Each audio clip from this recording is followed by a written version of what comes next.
Is behind me. This is probably not the best thing. Let me turn this light on. Maybe that'll help. Hello, hello, hello.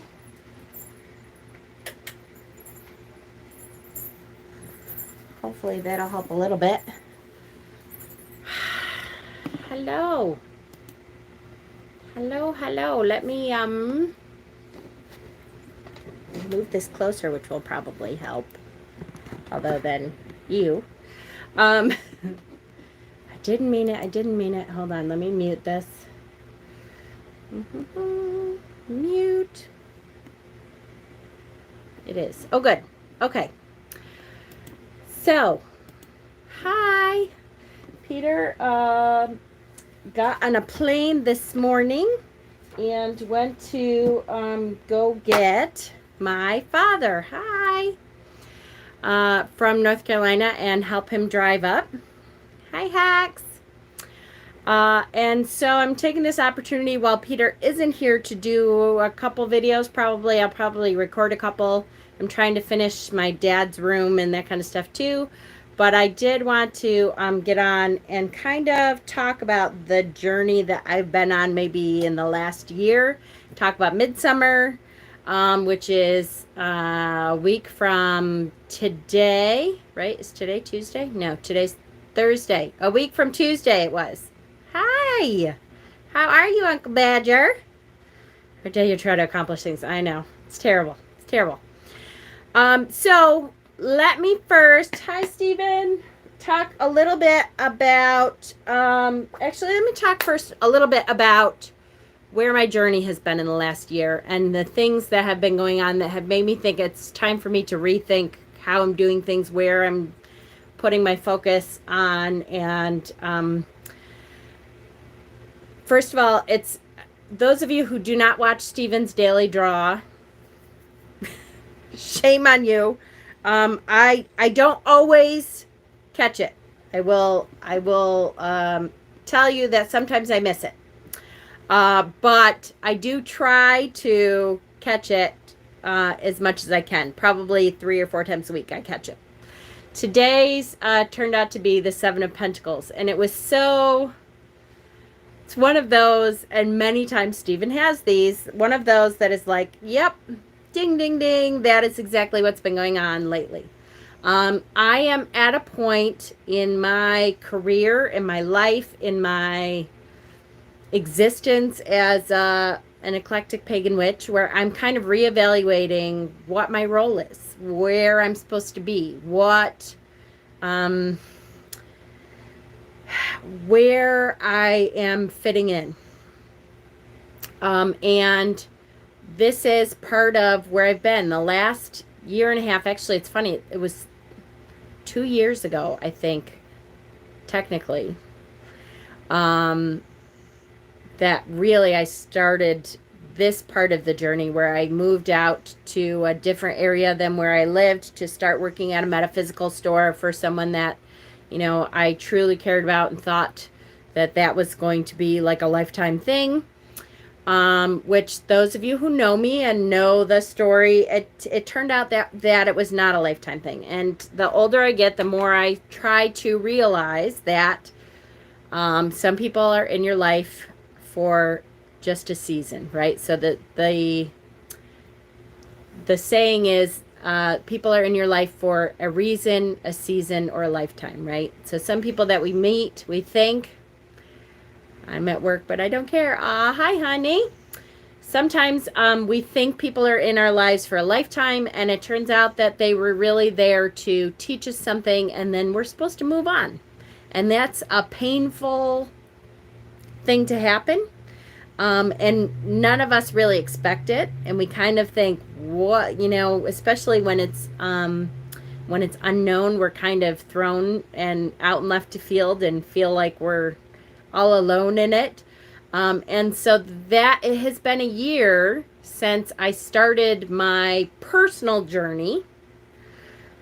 Broke up with my boyfriend a week ago. See? It's painful and it's hard.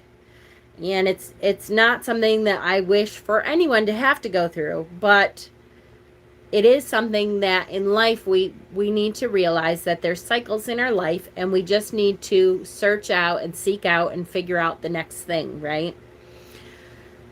So it was a year ago. A year ago, we were in the midst of Witchypalooza. A year ago today, we were in Witchypalooza. I was learning that I was about to start my own business, doing crystals and all that kind of stuff. Hi, Leanne. And things were changing very quickly. So I did not mute this. Ooh, terrible. Hold on. There. Okay, muted. Sorry. And so since then, we've been through this like downward spiral where there's things that I needed to learn from that journey that obviously are going to bring me someplace new. And so I'm in this transition phase now where I'm kind of trying to figure out my place. And it's been hard because I will say that since I started my channel, I have always had a focus of like, okay, this is where I'm at. This is what I'm supposed to be doing. The last, I don't know, probably the last 3 or 4 months has been like questioning my journey and not the journey. I don't question my journey. I know that even though things are painful and hard and that kind of thing, I always know that I'm going through stuff for a reason. It doesn't mean I'm always happy about it, for sure. But I am at the point where I feel kind of lost for the last 3 or 4 months because I'm not fitting in where I'm at.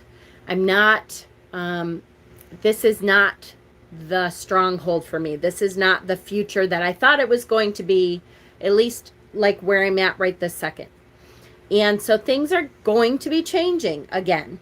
And one of those things, and the more I thought about what has happened since I kind of lost my footing, is that I lost you guys. I lost the channel as a whole, and I'm sure you guys have seen this. But I suddenly, when I moved out here, when I started working for a metaphysical shop and then got my own and all that kind of stuff, I really lost hold of the channel, which had been my lifeline for me.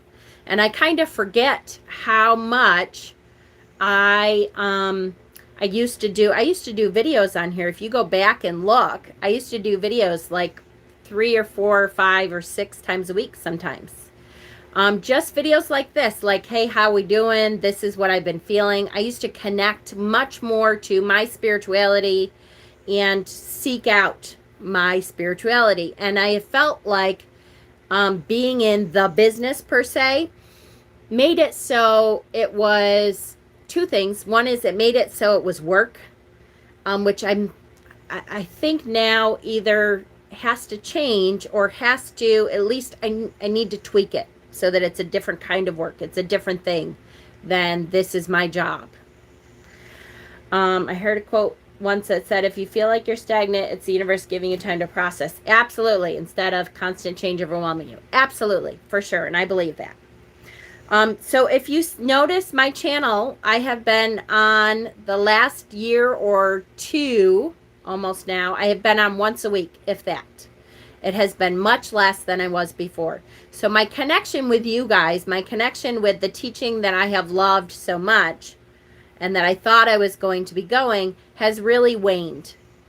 And some things have happened that are good. You know, I started a local circle, and it's been good. But I think that that is a great thing, and it's not going to end.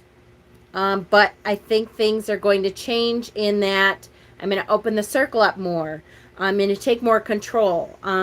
When I started the circle, the local circle, I had so many people involved in it, and so many people were interested, and so many people were local that were like you guys, like my online community, that I really kind of took a little bit of a step back, and I think maybe too much of a step back, and allowed everyone else in the circle to too many decisions about how I was going to be teaching and where and when and who was allowed and who was, and that's okay.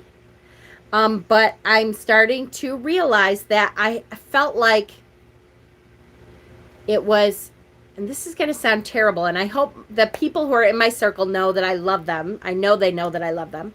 But I felt like it was so much of a democracy, I think, that I stepped back and kind of allowed the democracy of the circle to dictate how I was going to run things. And I lost myself in there somewhere. And it became more of a, so what does the circle want to do? Where are we at? And I, in doing that, I gave up my control is the wrong word. Even though it is, I gave up my control. But I gave up my passion because, like, I kind of let everyone else dictate what I was, not what I was going to teach. That's the wrong thing to say. I hope my circle people know. Autonomy, yes. I gave up. I gave up a lot of that to allow the circle to be more of a democracy, which is okay, but it's not right because I'm losing. What's happened and what I can see now is that the circle is falling apart. Everybody is, not everybody, there's a couple people that are still there, but everybody allowed their lives to become other things, and other things were more important, and that's okay. All of our lives go in circles. Our cycles happen in our lives. You weren't steering the chariot, the horses were. I love that, Stephen. Exactly right. And so because of that, somebody else had the reins of my chariot. I love that. I'm probably going to keep going with it. Somebody else had the reins of my chariot, and then when it wasn't going right, and it wasn't going the way I perceived things should be going, I just let go of the reins and thought, well, if it's supposed to be, it's supposed to be. And I think that's probably not the way it needs to go, because slowly I have learned that because I haven't been, you want to include other options, you have to know that you have the knowledge, and we will flow away from the circle, and if needed, we'll flow right back. Absolutely. Exactly. And that's so true. And that's what I have to do, though, is take the reins so that when things start to steer the wrong way, or I start to lose the interest of people, then I can tweak what I feel I need to tweak. And I feel like I just allowed, I just let go. I just let go because I wanted it to be a democracy, and I'm glad that it was what it was. And I'm just going to take the reins back, I think, and kind of steer things in a different direction, or at least more back to what I love to do. Because part of what has been the problem is that I have lost my love for this. And that is a horrible, not. I didn't lose it. I just misplaced it. Because I love this. And I haven't loved it. The past 4 months have been incredibly difficult. And I've been denying that it's been difficult. There are times that I go down this deep, dark hole and I'm like, okay, I don't know what the hell I'm doing. Shut up, Hexen. I'm not. I can't. Shouldn't be the primary dictator. Yes, exactly. I lost the connection. And I did. And I feel like because I lost that connection, thank you. Thank you for the spark. I love you too, Hex. Because I lost that connection, I'm seeing the results of that. And the results of that, and not all of it is that, but like Witchy-Palooza, I'm not sure if Witchy-Palooza is going to happen at this point. I'll be honest with you. I have had very little interest outside of my inner circle. And part of that is because there's just so much going on. Gas is incredibly expensive. The people who were definitely coming in, and people who I know want to come, just can't. They financially, they just can't this year because gas is nuts. And other people have kind of drifted away from the circle, and that's okay. But I now need to take control of what direction I want to go in. And part of that for me is going to be going back to my roots and saying, okay, where am I? Evaluating where I'm at, where I want to be, where I see myself fitting in, and probably going back to where I began fitting in when I started my channel. And I was thinking I may go back and start another beginner's series because I've learned a lot since I did that beginner series. That was, I don't like it, I think 6 years ago that I did. Maybe not, maybe 5. I don't know. It's been quite a few years, and I have learned a lot since my beginner series. So I think I may go back and restart my beginner series, and restart at the beginning and kind of feel out. This is what sparked stuff for me. Maybe continuing the shadow work. Yep, it's possible. Definitely possible. And just kind of reevaluating what I want now. 6 years, that's a while ago. So I've changed a lot since then. I've learned a lot since then, and where my focus is different. Self-care for witches, right? And I'm excited about that. It's scary once again because I kind of feel like, I remember when I started this channel, I started it because the kids, my 4 boys, were grown up enough at that point where I didn't have to always be on them every second. You know, like they were either in sports and I could drop them off or whatever. They were, hi, Christiana. Yes, move to your new place. Absolutely. And so it was a scary, it's only 4 years, Hexen. Oh my God. Hexen, you and I are not math bringers, right? Thank you, Stephen. It's awesome. And so here I am again, that my children are now adults. They are all adults. They are all assholes. I love them dearly, but they're all assholes and they all still need some things. But there is a different feeling, and I'm at a new phase of my life. And so again, it's kind of recreating where I'm at. So that's good. I'm good with that. Yesterday, I completely took everything off of my Hecate altar because I have felt her calling for me to rededicate things. And if you see my Facebook page, I completely took everything off of my Hecate altar, cleansed it with Florida water, pollowed it, saged it, and put the things back on in the order that I wanted them and that I knew felt right. And then did a rededication where I asked Hecate to help me redirect things, where I asked her to do the things that she needed to do to help me on the crossroads that I'm at, to help me find the right key, to help me find the direction that I'm going. And actually, I can show you. What are you confused about, sweetheart? Let me show you my Hecate altar. Let me get it off my face. Okay, you'll have to excuse my mess because my dad literally is coming. Peter and him are driving today. But here we go. This is the Hecate altar. I have my big keys here. I have, can I have, do I have the ability to have a, no, I don't. Okay. I have, let's see, we have gargoyles on either side. Gargoyle, gargoyle. I have my Maiden Mother crone, which is pointed towards crone, and this is a black moonstone sphere.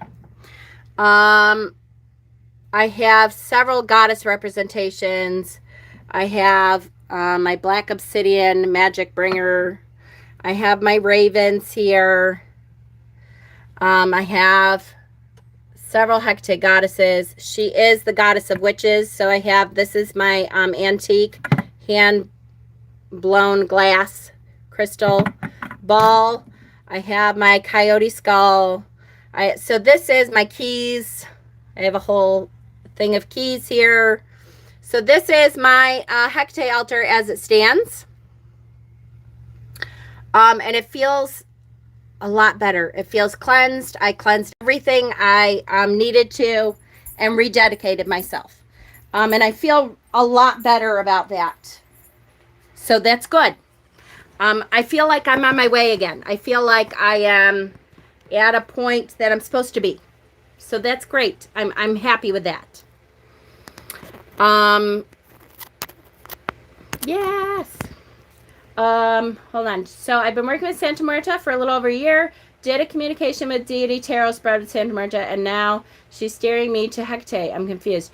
Sometimes, honey, goddesses, especially dark goddesses, are really good at knowing what deity you should be working at. And so sometimes Santa Marta is a very specific deity, and I have worked with her a little bit now, especially in the last year and a half.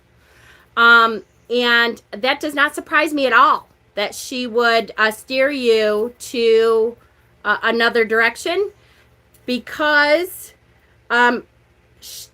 they're all dark goddesses to me are highly, highly intelligent and very good at knowing what it is you need. And they will tell you, most of them. Santa Marta is one that will tell you exactly what you need. So if you feel like she's steering you towards Hecate, try it out. See what it is that she's steering you towards. Hecate for me has been a great comfort, has been an ally, has been an enforcer, has been really an incredible presence in my life for, oh goodness, she was one of my first, so it's got to be 20 years now. Absolutely. I'd love to see you do a God and Goddess series. Oh, I would. That's absolutely part of my beginner series. Can be a God and Goddess series for sure. Absolutely. I'd love to do that. Morgan led me to Daniel. I love it. Hi, Heather.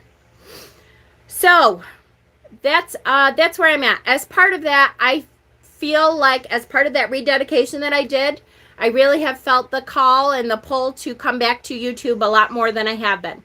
And I think I've said that before. I don't know if I've said that on YouTube very much. I know I've said, like, I'm going to try to do this. I'm going to try to do this. My focus is going to change a bit. And I have yet to talk to my husband about this, so he'll be surprised and excited. Away from sales a little bit. It's funny that I think that some people can tell that I'm not a big fan of sales. I fucking hate sales. I'll be honest with you. I should say that differently. I love the product. I love being able to show people stuff that I think would work well for them. But I'm not a pushy salesperson, and it hurts me in sales. It's not great because I put myself into it, and if I don't get the sales that I think I should be, it's like a personal attack, which it's not. But I just have never been a salesperson. I'm not into it. So I want to start doing classes more. Now, some of these classes are going to be on YouTube for free, and some of them are going to be in person or on the internet, on YouTube or on some other platform for a charge, because I still have to figure out how to make a living at this. I let my x-ray license go. When I moved out here, I was bound and determined that I was not going to go back to x-ray, because to me that felt like a step backwards, and I didn't want to do that. So in order to continue to grow and to almost force myself to continue to grow, I let my x-ray license go. So that's not an option for me, and I'm okay with that. You will hopefully then be seeing a lot more of me on YouTube.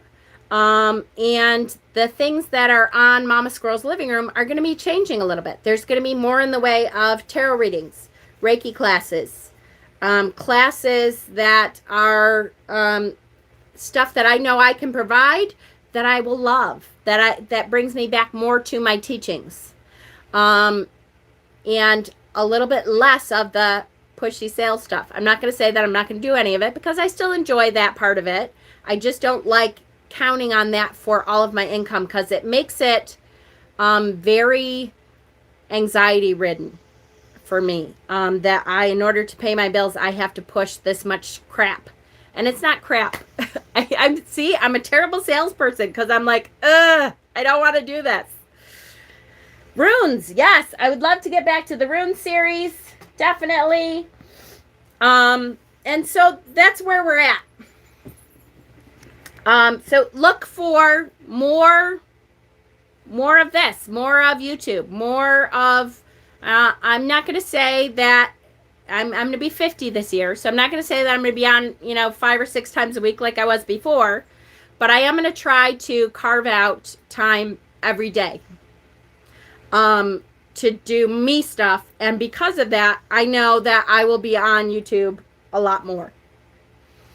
I'm actually not going to tell you how much more because it depends. I'm a lot older than I was when I was doing that a lot more. So we'll see how it goes. It'll be a lot more probably than what I have been. Okay.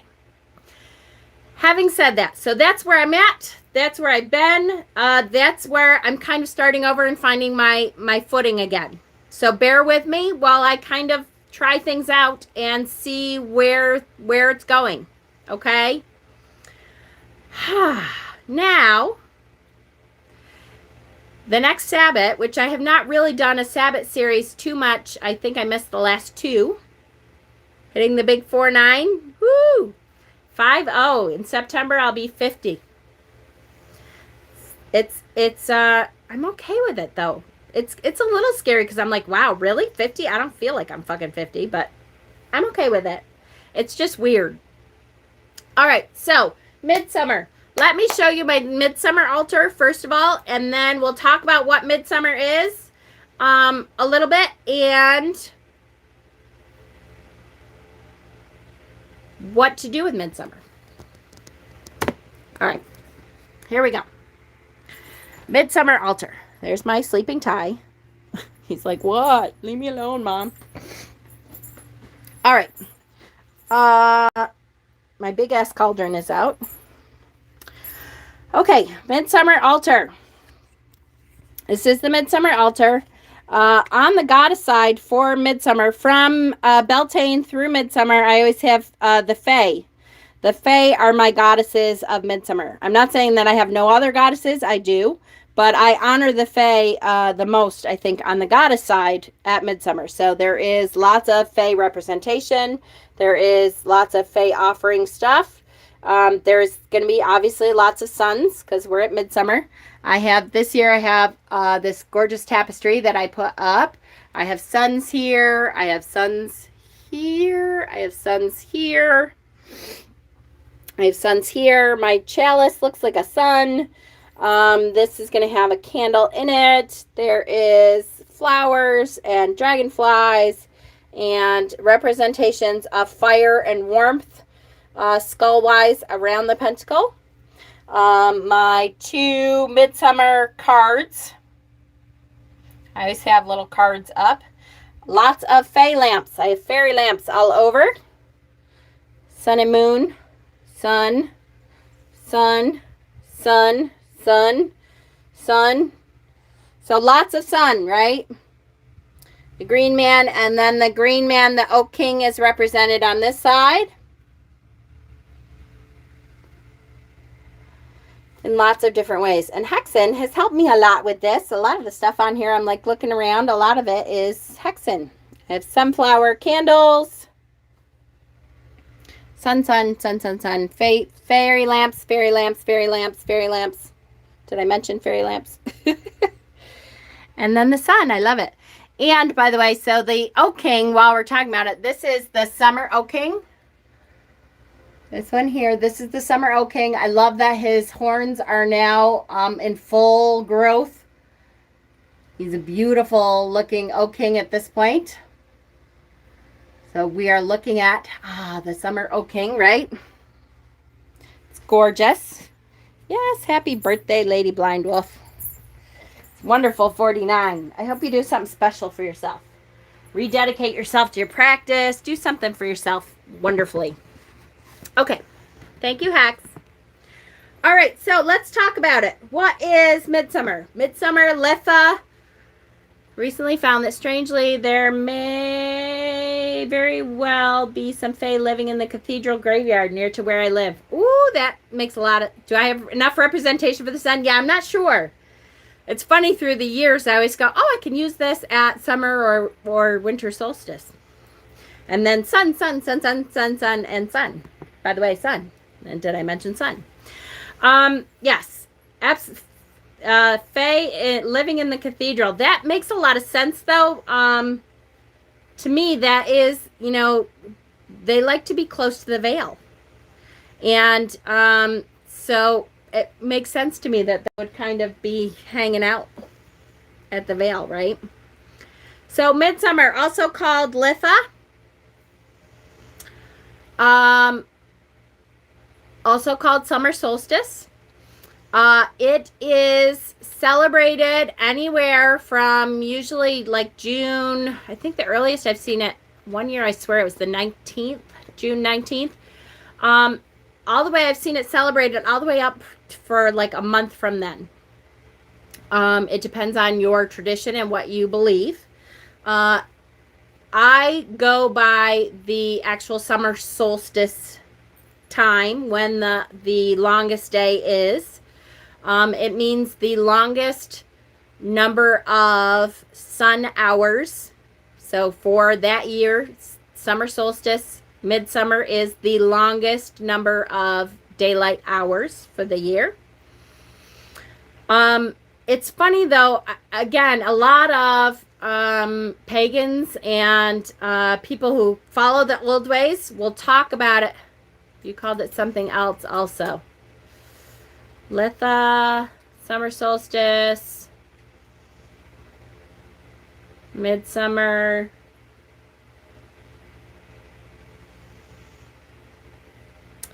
I hate COVID brain. Oh, yes. It's there's another Celtic word for it, which is like Samhain. Cowan. I think it's CAMHAIN or is it M? Cowan. It's pronounced Cowan, I believe. And it is another word for midsummer. It sort of made me giggle that they live in the city's major Christian site, but yes, particularly viewed from the Norse belief, there's a connection between the dead and the fae, right? Absolutely. Yes, old milk was the translation. It was on the oil that I had out, and it's not out right now. Yes, I had a whole thing on it, and of course I forgot it, but I had a whole teaching on it that I was going to bring up when we did this teaching, and I don't know where it is. I did have COVID, and I swear I'm going to blame COVID on my brain for the next year. Okay. All right. So, we are talking about the longest day, right? The longest day, the shortest night. We are talking about the Oak King being at his height of strength. This is when the Holly King comes and delivers the blow that eventually will kill him.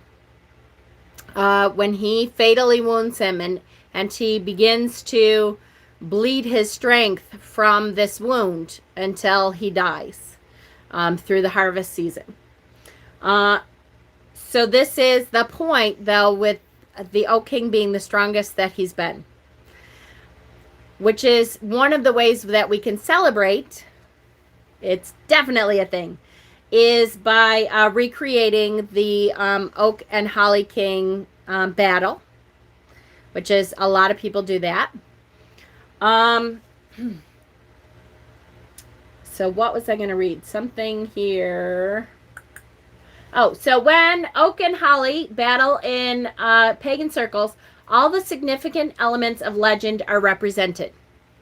Oak, when killed or wounded, concedes that his control of the year has begun to wane, and that summer's abundance will give over to winter's fallowness. And again, as usual, one of my favorite things about the Sabbath is the representation of the turning of the year. And that's why we know that even if I've been in this funk for a while, that cycle continues, and there's always hope. Hope never leaves me. I get depressed, I get down, I get negative, but I never think that's it. It's never going to get better, because I believe in the cycles. I believe in the cycles. I've seen it too many times. The cycles continue, and better days do come. They always come. His control over the year has begun to wane, and summer's abundance will give over to winter's foulness. Yet oak's death is but the prerequisite to the rebirth that will come of winter's gestational reign, a rebirth that will ultimately and eternally mean winter's wounding and death.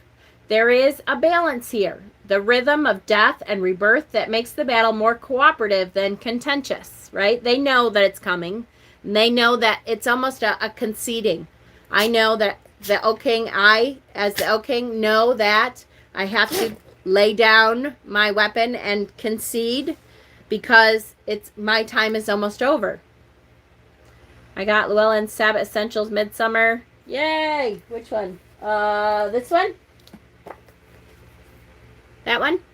I think I have all of those yet. Now, this is the older one. I have that one. I have John Matthews, The Summer Solstice. And I have, this is one of my favorites, but that Ashley No Gaia. That's what I'm reading from right now. There is a balance here. It's more cooperative than contentious, a rhythm that keeps the wheel of the year rolling. The Oak King's crown glitters under the summer sun, representing the sun itself in round and full glory, and radiating all the colors of strength and growth. And even when it's knocked from the Oak King's head by the Holly King's sword, and even when Oak's summer crown falls to the ground, it still glitters. For Litha is only midsummer, and not yet is Oak's reign ended. His defeat now only presages what is to come. For now, we will still make merry and enjoy the generous abundance of summer. And I've been depressed. It is a new beginning. Taking walks on the boardwalk, perfect, especially when I'm alone in my thoughts. Yes. Good, Frenchie. That's good. That's really good. It's funny that they call it midsummer. Because, or it's funny to me actually that in the secular world that they call June 21st, the summer solstice, they call it the beginning of summer. Because it's really the middle of summer. It is when summer is at its height, when we have the most hours of daylight, and then it begins to wane from there. I'm sure it's because of the warmth partly, because we still have a lot more time of warmth left. But summer-wise, it's really, the middle of summer, technically. So the other thing that I have not talked about in a long time when talking about midsummer, and I wanted to impart this because one of the things that I haven't done in a long time that I think this year I'm overdue is to honor the water element at midsummer also. So the water is kind of the opposite of the fire element that is a lot of what we think of when we talk about midsummer. But a lot of the old traditions are, they go around blessing the wells, the sacred wells, the chalice well, the sacred wells that are around your area. They represent the womb of the goddess. And a lot of the old traditions come in where you bring offerings. You bring offerings of flowers. You bring offerings of fruits. You bring offerings of plants. You bring offerings of sugar and honey and that kind of thing to the wells to honor the goddess. You are honoring and blessing the wells at this time. And so that speaks of kind of the opposite of fire. We are honoring both the balance. It's not an equinox, which is the balance, but we want to honor both. And I haven't done that in a long time. I have not honored the wells really in a long time. So that is something that I think I will be incorporating into my midsummer this year, is to honor the wells, or the water element, to honor the womb of the goddess this year. At midsummer, it's important to honor the waters that are holy to the goddess. So important is well tending in both Celtic and Norse cultures that neglect of it, according to legends, brings disaster upon the wardens of the wells, and sometimes upon their communities too. This is still true. Here in Tucson, for example, a water conservation program called Beat the Peak goes into effect every summer. At this time, we are called upon to be more mindful of our water use. For even though there are no sand dunes or camels here, this is a desert and water is a precious resource. And so as part of that honoring of the wells, we should be honoring the water itself and talking about water preservation. And especially if you are in a drought-prone area, honoring how to conserve water conservation efforts, right? So, and that's one practical thing that we can do to honor the goddesses and the gods, and honor the old ways, is to put in place some kind of water conservation program in your own house, to make a schedule of when you're going to water things, to figure out what water you can reuse, what you can do to conserve more of that precious resource. All right, so that's really what I wanted to talk about with the summer solstice at this time. There's a lot more to get into, and I that was Ashleen Ogaya's Celebrating the Seasons of Life.